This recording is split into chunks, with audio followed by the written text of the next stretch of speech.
My name is Rachel Turner, and I'm 26 years old. People look at me and assume I grew up in an ordinary family, the kind where the fridge is always full, holidays mean laughter, and parents are your safety net. I used to let them think that because telling the truth felt too heavy. But the truth is, my childhood home wasn't safe. It was a battlefield, where silence was survival and love was conditional. My dad, Mark, was a man people respected from the outside. A factory foreman, always punctual, always clean-cut, always polite at church. But behind closed doors, his temper was like a ticking time bomb. My mom, Susan, was no better. She didn't throw the punches, but she was his echo, mocking, belittling, and laughing at my pain, as if my suffering was entertainment. Growing up, I thought maybe it was normal. Maybe every girl heard, "You're worthless," more times than "I love you." Maybe every kid flinched at the sound of footsteps in the hallway at night. But as I got older, I realized it wasn't normal. It was cruelty. Still, I stayed. Where else was I supposed to go? I didn't have much money, and anytime I talked about leaving, Mom would laugh. "Where would you go, Rachel? Nobody wants you. You can't even take care of yourself." So I stayed. Until the night everything broke, literally. It was just past midnight. I was sitting in my room, scrolling through my phone, trying to distract myself from the gnawing emptiness that always lingered. The house was quiet, but then I heard it, my dad's heavy footsteps, slow and deliberate, like a predator circling prey. My stomach tightened. The door flew open. He stood there in his undershirt, his face twisted with something I couldn't even name. Anger, disgust, maybe both. "What's this I hear?" he barked. "You didn't wash the dishes?" I froze. It was true. I'd left a few plates in the sink after dinner.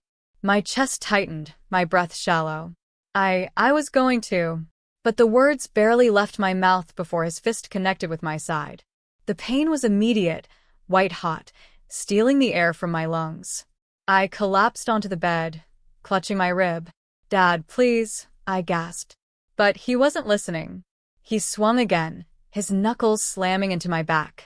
I screamed, my voice raw and broken, but that only seemed to fuel him. And then, her voice. My mom stood in the doorway, arms crossed, watching like it was a show. And then she laughed. A sharp, cold laugh that cut deeper than the blows. "You deserve this," she sneered. "You're just dead weight, Rachel. Nothing but a burden." Her words hit harder than his fists.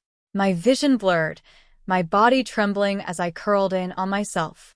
I couldn't breathe, couldn't think, couldn't believe the two people who brought me into this world could hate me this much. Finally, Dad stepped back, his chest heaving, his fists unclenching. "Next time you'll learn," he muttered, before storming out. Mom stayed a moment longer, her smirk curling at the edges. "Pathetic," she whispered, before turning and walking away. I lay there, gasping, my ribs screaming with pain. My hands shook as I pressed them against my side. Something was wrong, terribly wrong. The ache wasn't just surface level. It was deep, sharp, like something inside me had cracked. For the first time in my life, I realized I might die in that house. And something inside me snapped. With trembling hands, I grabbed my phone from the nightstand. I could barely see the screen through the tears, but I pressed 3 numbers I'd never dared to call before. 911. My voice shook as I whispered into the phone, "Please help me." And for the first time, help was on the way. The operator's voice was calm, steady, like a lifeline cutting through the chaos inside me. 911. "What's your emergency?" My breath came in ragged gasps. "And my dad, he hit me. I think my rib is broken. Please, stay on the line with me," the operator said gently. "Help is on the way. Are you safe right now?" I glanced toward the doorway, half expecting Dad to storm back in, fists raised, Mom behind him with that awful smirk. But the hallway was silent. My body shook violently, every breath sharp with pain. I don't know," I whispered. "They're in the house. Listen to me. Stay quiet. Stay where you are. Officers are on their way. Can you lock your door?" My hands trembled as I reached for the flimsy lock on my bedroom door. It clicked into place, but I knew it wouldn't hold if he really wanted to come back in. Minutes felt like hours. I kept the operator on the line, whispering responses, clutching my side. The pain radiated with every inhale. I pressed my forehead against the cool wood of the nightstand, praying for sirens. And then I heard them. The faint wail cutting through the night, growing louder, closer. My chest tightened, not from fear this time, but from something I hadn't felt in years. Relief. The knock at the front door was firm, authoritative. My father's gruff voice echoed down the hall. "What the hell is this?" "Police. Open up." There was shuffling, muffled voices. I couldn't make out the words, but I knew this was real. They were here for me. A knock rattled my bedroom door. "Rachel? It's the police. Can you open the door for us?" My fingers shook as I turned the lock. The door creaked open, revealing two uniformed officers, their flashlights cutting through the dimness. One was a tall man with kind eyes, the other a woman whose presence radiated calm authority. "Sweetheart," the woman said softly, crouching down to my level. "We're here to help. Can you stand?" Tears streaked my cheeks as I shook my head. I think something's broken." "Okay, don't move then," she reassured me, her voice steady.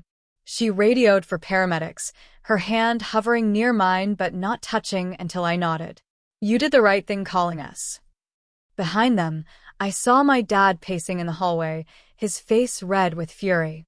My mom stood with her arms crossed, her expression unreadable but her eyes cold. "She's exaggerating," Dad snapped. "It was just a misunderstanding. A family matter." The male officer's jaw tightened. "Sir, step back. We'll handle this." The paramedics arrived quickly, their hands gentle but efficient as they checked me over.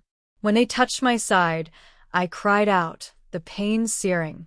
"Likely fractured rib," one of them murmured. "We need to get her to the hospital." They loaded me onto a stretcher. My body screamed in protest with every movement, but my heart screamed louder when I saw Mom leaning in the doorway as I was wheeled past. Her lips curved in a faint smile. "Drama queen," she whispered, just loud enough for me to hear. It cut deeper than the injury. The ride to the hospital was a blur of flashing lights and antiseptic smells. The paramedic beside me kept asking questions, my name, my age, where it hurt. I answered in broken gasps, clinging to consciousness. At the ER, everything moved quickly. X-rays confirmed it, a fractured rib, along with heavy bruising across my back and side. The doctor's face was grave, but kind as he explained the treatment plan: rest, pain medication, careful breathing to avoid lung complications. But it wasn't the diagnosis that broke me. It was when a social worker walked in. Her name was Marlene, and she had a clipboard tucked under her arm. She pulled a chair up beside my bed, her voice soft but firm. "Rachel, the police filed a report. I need to ask you some questions about what happened tonight." My throat tightened. My first instinct was to shrink, to minimize. That's what I'd always done, tell people it wasn't that bad, that I tripped, that I was clumsy. But this time I couldn't. Not with the pain radiating through my chest, not with the memory of my mother laughing. So I told her. Not everything. Not yet, but enough. That my dad hit me. That it wasn't the first time. That my mom didn't stop him. Marlene listened without interrupting, her eyes steady, her pen moving across the paper. When I finished, she reached out, her hand hovering until I nodded. Then she gently squeezed mine. "You're not alone anymore," she said quietly. "We're going to help you." The words cracked something inside me. For years, I'd carried the weight of silence, convinced no one would believe me, no one would care. And now, here was someone saying the opposite. The police came back the next morning. They asked if I wanted to press charges. My stomach churned.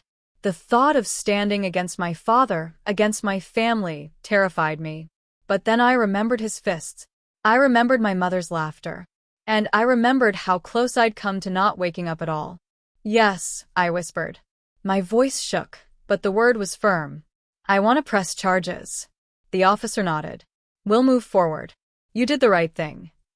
Lying in that hospital bed, I felt a storm of emotions: fear, Anger, grief, but also something else. A spark.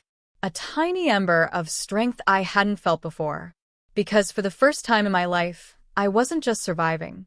I was fighting back. But I knew this was only the beginning. My parents weren't going to let go quietly. And the road ahead, court dates, testimony, healing, was going to test me in ways I couldn't imagine.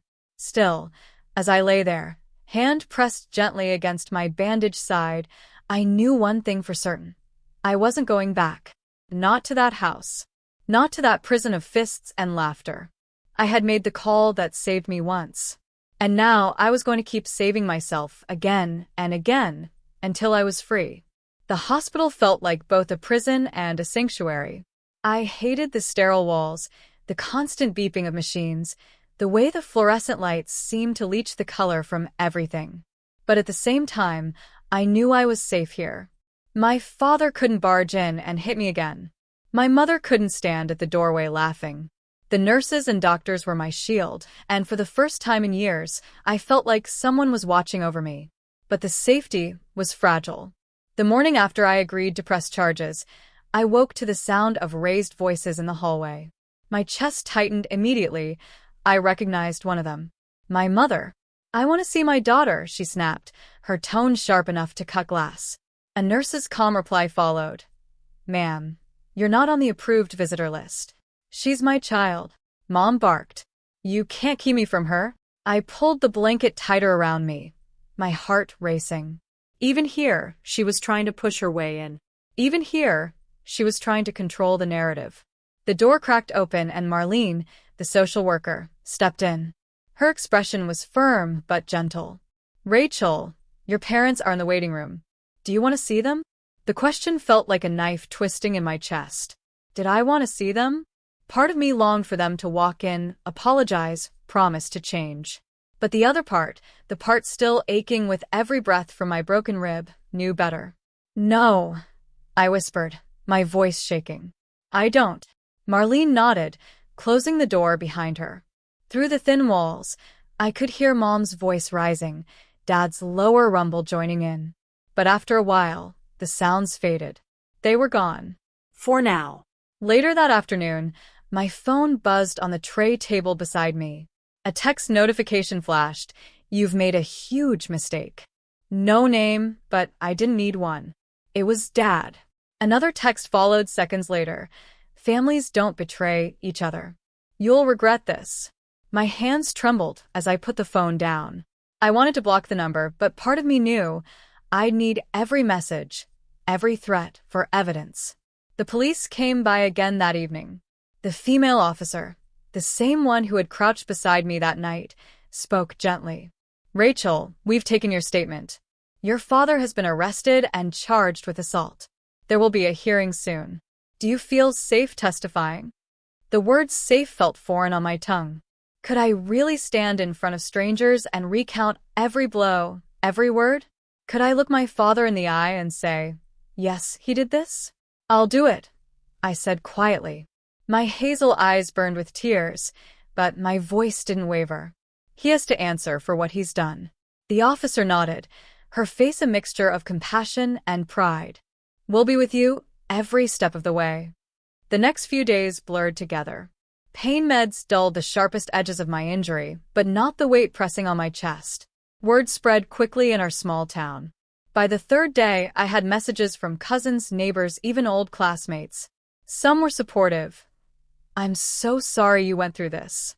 Stay strong." But others weren't so kind. "Why would you ruin your own family? You should have kept it private. It's your word against his. You'll regret this."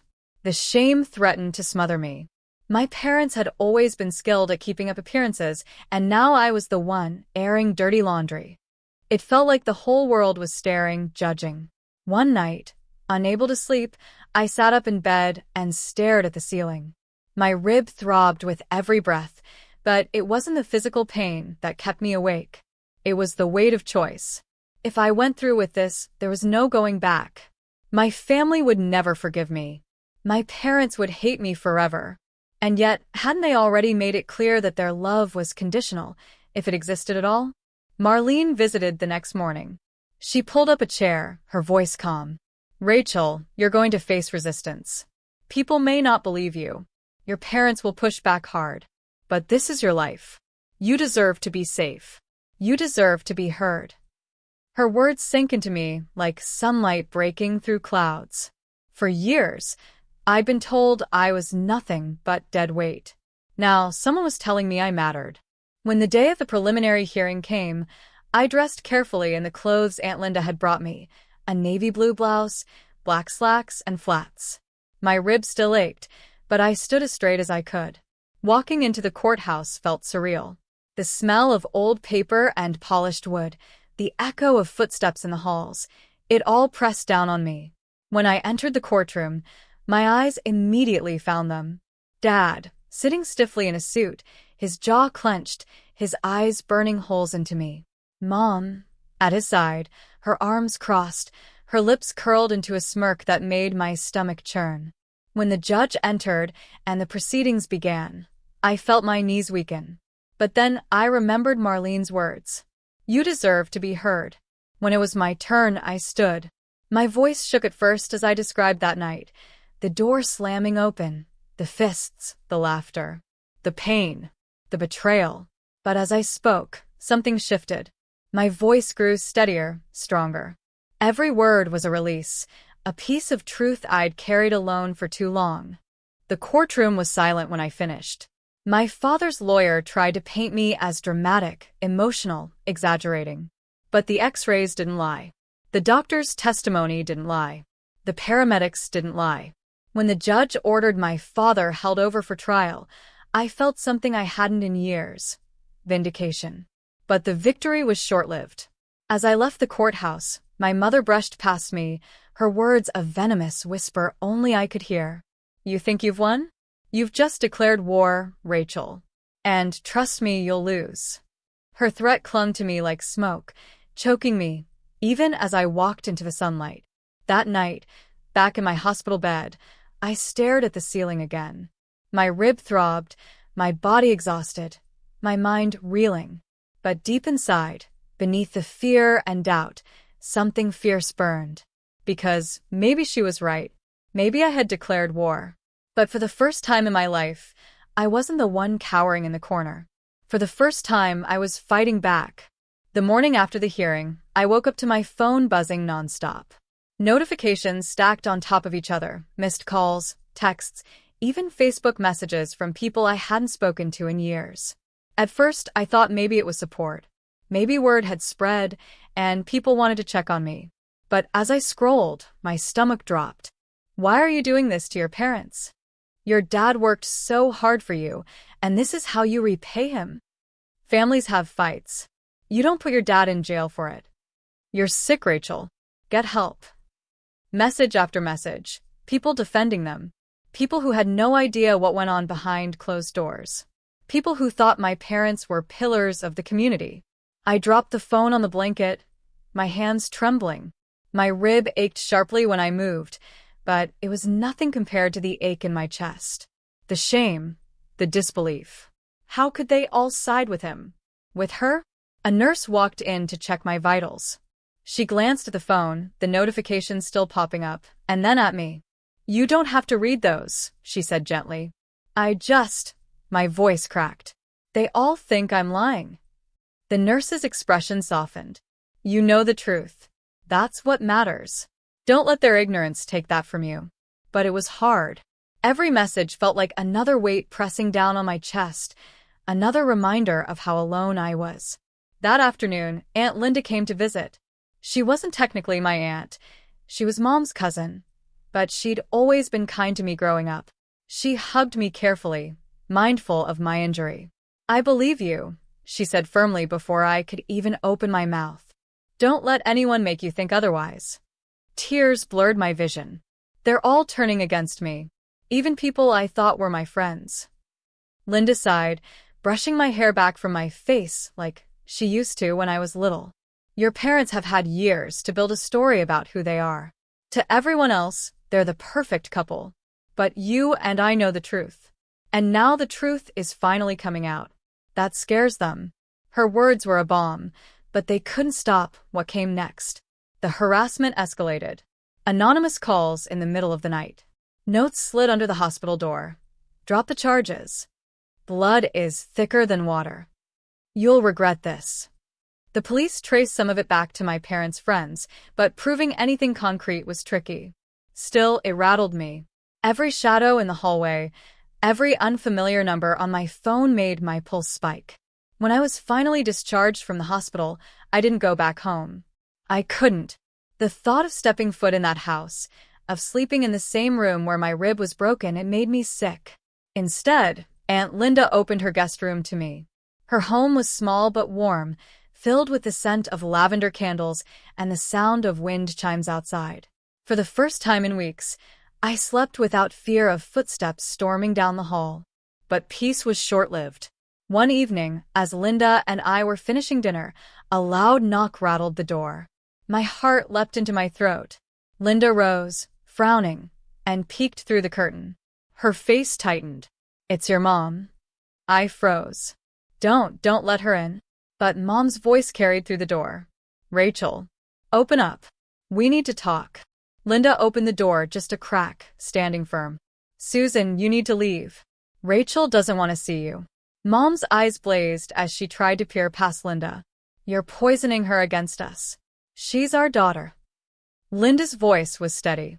"She's an adult. And she's making her own choices now." I stood in the hallway, clutching my side, hazel eyes meeting Mom's through the gap in the door. For a moment, I thought I saw something flicker. Regret, sorrow, maybe even love. But then her lips curled into that same cruel smirk I knew too well. "You'll regret this, Rachel," she spat. "Families don't betray each other. And you've chosen the wrong side." Linda shut the door firmly, locking it. My knees gave out, and I sank onto the couch, shaking. "Sure," Linda whispered, wrapping an arm around me. "She can't hurt you here."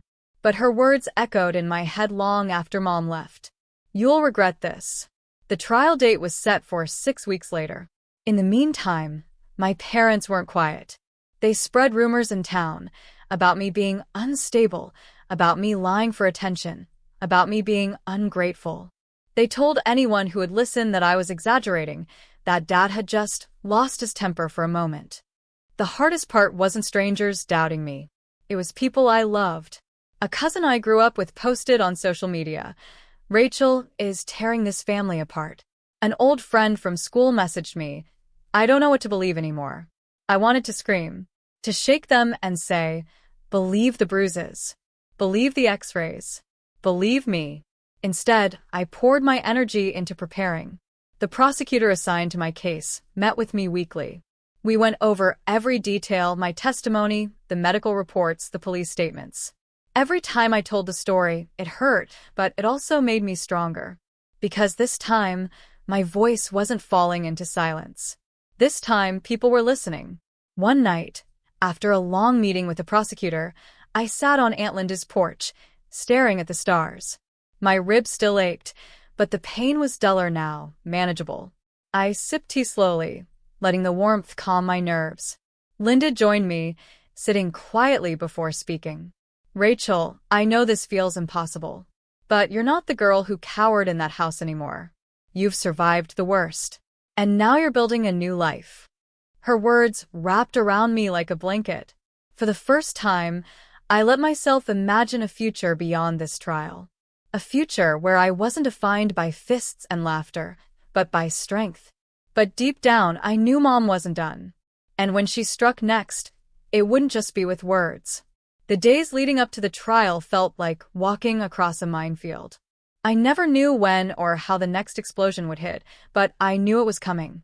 It started with phone calls from unknown numbers. Sometimes silence. Other times, a distorted voice muttering threats. "Drop the charges or you'll regret it." I knew it was connected to my parents, even if I couldn't prove it. Then, one morning, I opened Aunt Linda's mailbox to find a plain envelope. Inside was a photo of me leaving the hospital, my arm around Linda for support. Scrawled across it in red marker were the words, "Everyone's watching you." I sank onto the porch steps, the photo shaking in my hands. It wasn't just harassment anymore. It was surveillance. They wanted me scared, paranoid. And it was working. When Linda came out and saw the photo, her face went pale. She snatched it from my hands, jaw tightening. This has gone too far. I'm calling the police. I shook my head weakly. What if it just makes it worse? She crouched down in front of me, her hands gripping mine. Rachel, listen to me. They're already trying to break you. The only thing that makes it worse is staying silent. You've done that your whole life. Not anymore. Her words lit something inside me. The old me would have hidden, hoping it all blew over. But now? Now I had evidence. I had a voice.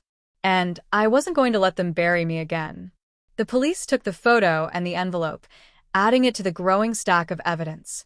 The prosecutor assured me it would help show the pattern of intimidation. But even with the law on my side, I couldn't shake the unease. That unease turned to outright terror one night as Linda and I returned from grocery shopping. We pulled into the driveway, headlights washing over the front of her house, and there it was, spray-painted across her garage door in thick black letters. Liar. My breath caught. Oh my God. Linda's hands tightened on the steering wheel, her face pale. She turned to me, her voice trembling but fierce. Don't you dare blame yourself. This isn't your fault. This is proof of who they are. But guilt gnawed at me anyway. They weren't just targeting me anymore. They were targeting the one person who had stood by me. The police came again, cameras flashing as they documented the vandalism. I gave my statement, my hazel eyes blazing with a mix of fear and fury. This isn't going to stop me, I told them, my voice steady. If anything, it proves why I have to keep going. That night, as Linda repainted the garage with a neighbor's help, I stood back, my side aching, my heart heavy. But deep down, I felt it resolve. My parents could spray their threats across every wall in town, but I wasn't backing down. A week before the trial, Mom made her boldest move yet. Linda and I were sitting in her living room, sipping tea, when the doorbell rang. Linda frowned and went to check. A moment later, she came back, holding a folded letter. It's for you. I opened it with trembling hands. The handwriting was unmistakable, Mom's sharp, looping script. Rachel, you still have a chance to make this right. Drop the charges, and we can pretend this never happened. Come home, apologize, and be a daughter again. Otherwise, when you're left with nothing, no family, no friends, you'll wish you had. Mom. My stomach turned. She wasn't asking for forgiveness. She was demanding submission. She wanted me to crawl back, broken and begging. Linda's voice cut through my rage. She's trying to bait you. Don't give her the satisfaction. But I couldn't stay silent anymore. I grabbed a piece of paper and a pen. My hand shook, but my words came out strong. Mom, I'm not coming back. I'm not apologizing for surviving. You don't get to break me anymore. You lost your power the night I called 911. If I'm left with nothing, at least it will be on my own terms, not yours. Rachel. I didn't send it to her, but writing it felt like reclaiming something she'd stolen years ago. My voice. My choice. The week dragged on, tension thick with every passing day. I barely slept, every creak of the house setting me on edge. But each morning, I woke up and reminded myself, 6 more days. 5 more. 4. Finally, the night before the trial, I stood at the mirror in Linda's guest room. My reflection stared back, hazel eyes lined with exhaustion but blazing with defiance, chestnut hair pulled back neatly, ribs still aching but healing. I placed a hand against the mirror, whispering to myself, "You're not dead weight. You never were." The words echoed back at me, stronger than the laughter, stronger than the fists, stronger than the threats. Tomorrow, I would walk into that courtroom not as a victim, but as someone who had survived, and who was ready to make sure the truth was heard. And this time, no amount of intimidation would silence me. The courthouse smelled faintly of polished wood and dust, like time itself lingered in the halls. As Aunt Linda and I walked inside that morning, my knees trembled, my ribs still aching even weeks later. But I straightened my back. Today was the day I would finally tell the truth, Not in whispers, not behind closed doors, but in front of everyone. The courtroom buzzed with quiet chatter when we entered. I felt the weight of every eye on me as I slid into my seat behind the prosecutor. My palms were slick with sweat, my heart pounding so hard I thought it might crack, my chest open. And then I saw them. My father, Mark, sat at the defense table in a neatly pressed suit, looking calm, even dignified, like he hadn't shattered my rib with his fists. His jaw was clean-shaven, his tie perfectly knotted, as though he were an innocent man attending a business meeting. My mother sat beside him, arms crossed, lips pursed. When her eyes met mine, she didn't flinch. Instead, she smirked. That same cruel smirk that haunted me in the hospital, the one she wore while I begged for air on my bedroom floor. The judge entered, and the bailiff called for order. My stomach churned, but I forced myself to focus. This wasn't about fear anymore. It was about truth. The prosecutor opened the case with calm authority. She described the night of the attack, the evidence, the medical records. "This is not a family argument," she told the jury. "This is abuse. And today, Rachel Turner will tell you herself what happened." When my name was called, my legs felt like they were made of lead. But I rose, walked to the witness stand, and swore to tell the truth. My hazel eyes darted around the room before landing on the jury. I had to make them see me, not just as a girl in pain, but as a survivor who refused to stay silent.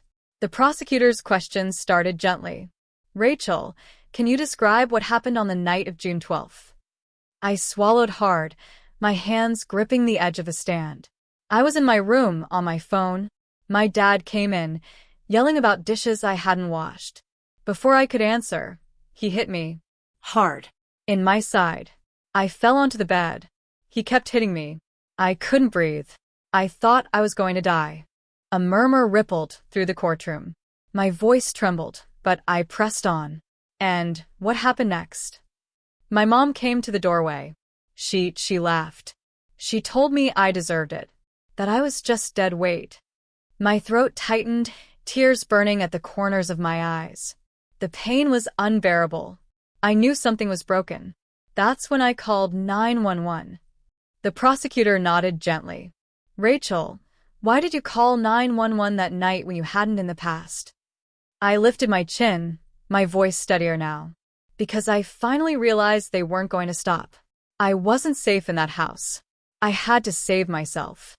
For a moment, silence filled the courtroom. I glanced at the jury. Some looked horrified, others sympathetic. I took a shaky breath, the weight of years of silence falling away. Then came the defense. My father's lawyer, a tall man with slicked back hair, approached with a practiced smile. "Rachel," he said smoothly, "isn't it true that your father has always provided for you? Food, clothing, shelter?" "Yes," I admitted. "But providing those things doesn't give him the right to hurt me." The lawyer tilted his head, feigning sympathy. "You've admitted you left dishes in the sink that night, correct?" My chest tightened. Yes. "But that doesn't justify breaking my rib." He pounced. "You're emotional, aren't you? You've always been sensitive, prone to exaggeration." My hazel eyes blazed. "I have X-rays. That's not an exaggeration." A murmur of approval rippled through the gallery. The lawyer's smile faltered, but he pressed on. "And your mother, she never touched you, did she?" "No," I said firmly. "She didn't have to. She stood there and laughed while I begged for help. That's abuse too." The lawyer tried a few more angles, but I didn't break. Each answer came with more strength, more certainty. By the time I stepped down from the stand, my hands were shaking, but not from fear. From power. The doctor testified next, confirming the fracture. The paramedics testified about finding me curled on the bed, gasping in pain. The 911 call was played, my own broken voice filling the room. "Please help me." Hearing it again made me shiver, but it also made the truth undeniable. Then it was my father's turn. He took the stand with calm confidence, his voice measured. "I lost my temper," he admitted. "I slapped her. I shouldn't have. But I didn't break her rib. She must have fallen when she stumbled back." I clenched my fists under the table. "Liar. And your wife. the defense lawyer asked. She tried to calm things down. Dad said smoothly. Rachel always twists things. She's dramatic. She wants attention. My mother nodded along from her seat, her lips curled into a smile as if the story fit perfectly into her version of reality. But the prosecutor wasn't done. Mr. Turner, she said, her voice cutting through the silence, if you only slapped her, how do you explain the medical evidence of multiple strikes? The bruising patterns consistent with fists. Dad stammered, his composure slipping. I don't know. Maybe she did it to herself. Gasps erupted in the courtroom. Even the judge frowned. The prosecutor leaned in. So, your explanation is that your daughter fractured her own rib? That she made herself cry for help on a 911 call, just to frame you? Dad's face reddened. She's always been ungrateful, he barked. Dead weight. Just like her mother said. The words hung in the air like a death sentence. My mother's face paled, her smirk faltering. The prosecutor straightened, her voice calm. No further questions. When closing arguments were made, I barely heard the words. My heart pounded, my rib throbbed, my mind whirled. But I knew one thing. The truth had been laid bare. The jury deliberated for hours. Every tick of the clock felt like a hammer in my chest. Finally, they filed back in, faces solemn. The foreperson stood. We find the defendant, Mark Turner, guilty of assault. The air rushed out of my lungs. Tears spilled down my cheeks as Aunt Linda gripped my hand. My father's face twisted with rage, his fist slamming against the table. My mother reached for him, her own face pale with shock. The judge's gavel came down and the courtroom erupted. I sat frozen, my heart pounding, my body trembling. Guilty. After years of silence, years of pain, someone had finally said it out loud. He was guilty. But even as relief washed over me, I knew the battle wasn't over. My parents had lost in court, but they wouldn't accept defeat easily. And I wasn't done fighting, not just for justice, but for myself. When the word guilty rang through the courtroom, it was like a weight I'd carried for 26 years lifted from my chest. My ribs still throbbed, my body still ached, but inside me something cracked open. For the first time, I felt like the world had seen the truth, my truth, and believed it. But walking out of that courthouse wasn't a fairy tale ending. There were no balloons, no confetti. Just the sound of reporters murmuring outside, the sight of my father being led away in handcuffs, and my mother's piercing glare cutting into me like a blade. You'll regret this, Rachel, she hissed as I passed. Her voice was low, venomous, but shaking too. For the first time, I saw fear behind her eyes. I didn't answer. I didn't need to. The verdict had spoken for me. Aunt Linda squeezed my hand as we pushed through the crowd. It's over, she whispered. But deep down, I knew it wasn't truly over. Court had given me justice on paper. What I needed now was something bigger. Freedom from everything they had branded onto me. The weeks after the trial were a blur. My father was sentenced, 18 months for assault, with probation to follow. It wasn't a lifetime, but it was enough to make a point. Enough to show him he wasn't untouchable anymore. My mother, though, was another story. She wasn't charged with anything. She still walked free, and she used every chance she got to paint herself as the victim. At the grocery store, I heard whispers. That poor woman. Her daughter ruined her family. At church, when I dared to attend, some people avoided me entirely, while others gave me pitying smiles that stung worse than glares. It hurt. God, it hurt. But every time the shame threatened to drown me, I reminded myself, I had survived worse. I had survived their fists, their laughter, their silence. I could survive gossip. Aunt Linda became my anchor. She made her home mine, filling it with small gestures of care, a hot cup of tea when nightmares woke me, a soft blanket when pain meds wore off, a steady hand on my shoulder when I doubted myself. Rachel, she told me one night as we sat on the porch, the cicadas buzzing in the summer air, you can't live your whole life defining yourself by what they did to you.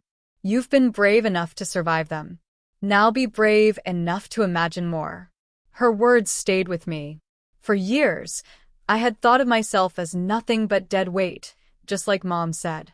But what if I wasn't? What if I was more? I started small. Therapy twice a week.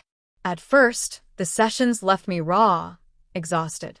Digging through years of abuse felt like reopening wounds.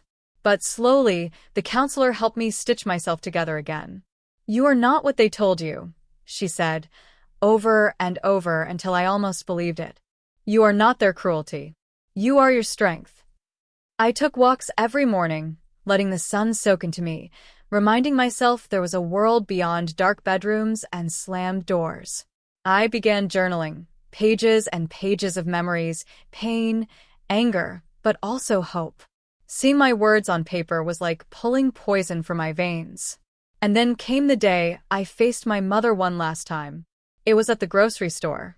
I was reaching for a carton of milk when I felt her presence before I saw her. Her perfume, sharp and familiar, wrapped around me like smoke. "Rachel," she said coolly, standing too close. I turned, my chest tight but my posture steady. "Mom." Her lips curled. Still pretending to be the victim? I held her gaze, my hazel eyes unflinching. "I don't have to pretend. You made sure of that." Her face hardened. "You think you've won? You've destroyed this family. You've destroyed me." And for the first time, I didn't flinch. I didn't shrink. I simply said, "No. You destroyed yourself. I just stopped covering for you." Her mouth opened, but no words came out. She stared at me, stunned, as if she didn't recognize the daughter who used to cower under her words. And then, with a bitter scoff, she turned and walked away. I stood there, my hands steady on the cart, my heart pounding not from fear but from triumph. Because that was it. That was the last piece of power she held over me, and I had taken it back. Months later, I stood on Aunt Linda's porch again, looking out at the horizon. My rib had healed, though some days it still ached. The scars inside me were deeper, but even they had begun to mend. I had enrolled in community college, finally chasing the degree I'd always been told I wasn't smart enough for. I'd started volunteering at a shelter for women escaping abusive homes, sitting with them in the quiet, telling them, "You're not alone." Because I knew what it was like to feel like no one would believe you. And every time I looked in the mirror now, I didn't see dead weight. I saw someone who had survived the unimaginable and chosen to rise anyway. One night, as I journaled before bed, I wrote the words I had been waiting my whole life to say. I am free. Not because my father was in prison. Not because the court believed me. Not even because my mother's words had lost their sting. I was free because I had finally chosen myself. The past still lingers, of course. Sometimes, in the dark of night, I hear echoes of fists against walls, of laughter in doorways. Sometimes shame creeps back, whispering I'll never be enough. But then I place a hand over my rib, feel the strength in my breath, and remind myself, I lived through it. And not only did I live, I rebuilt. They tried to convince me I was worthless, dead weight. But I've learned the truth. I'm not a burden. I'm a survivor. A fighter. A woman who took back her voice and her future. And that night, the night I picked up the phone with trembling hands and whispered for help, wasn't the end of me. It was the beginning.